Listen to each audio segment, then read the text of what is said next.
A new Harvard study on presidential politics and the media highlights how news coverage drove the 2016 campaign to this point and fueled the launch of Donald Trump.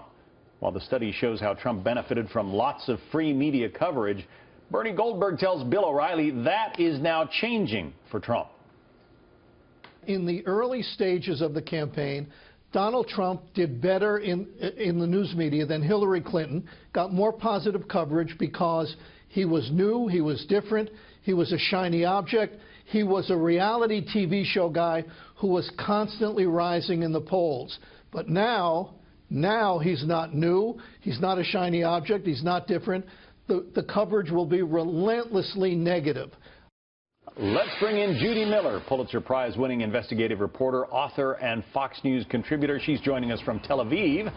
Lynn Sweet is Washington bureau chief at the Chicago Sun-Times. We've got a bit of a satellite lag, Judy. I'm going to throw you the first question. First of all, what do you think of the story? Okay. It says, the Harvard study says that 79% of Donald Trump's coverage in the primary campaign was positive, and he got far and away more coverage than the rest of his Republican rivals. Why?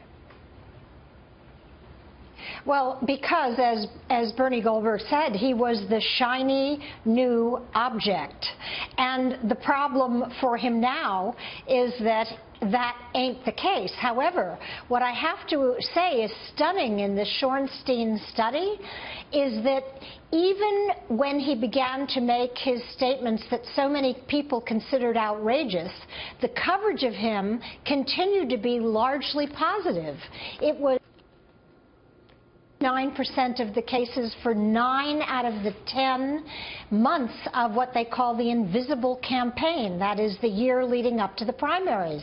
So even though many people were talking about the statements he was making about John McCain, calling President Bush a liar, saying that all Mexicans, illegal Mexicans, should be deported, the coverage remained positive, and not just on cable news, but in the 8 outlets that this study looked at. I found that stunning. So you'd have to have a complete reversal of everything that happened in the run-up to the first primary in order to have even-handed coverage of this candidate. But Lynn, if the media likes a shiny object to cover, they didn't give much coverage to Bernie Sanders when he was, campaigning against Hillary Clinton.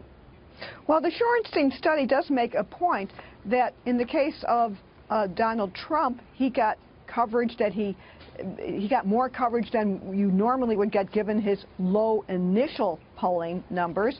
And in the case of Bernie Sanders, he started out as not a major candidate. He, in a sense, had to earn his coverage, which eventually he did when it showed that he had a viable campaign and was indeed a viable candidate. There is also the suggestion that Trump's rise, or Trump's victory in the Republican primary, was simply because of the amount of free media coverage that he got, Judy.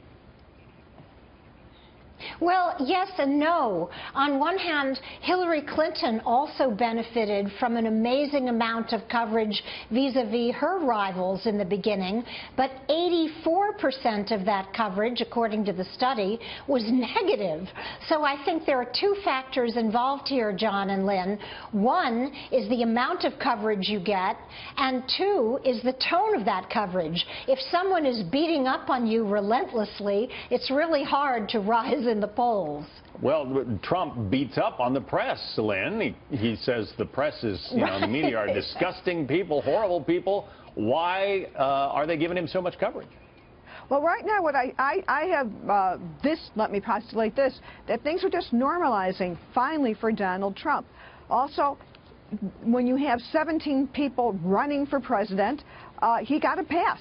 And the reporters should have, who work for national outlets, who had a lot of resources, should have, when it became clear that he was leading in the polls consistently, should have started looking at some of the stories that were just routine.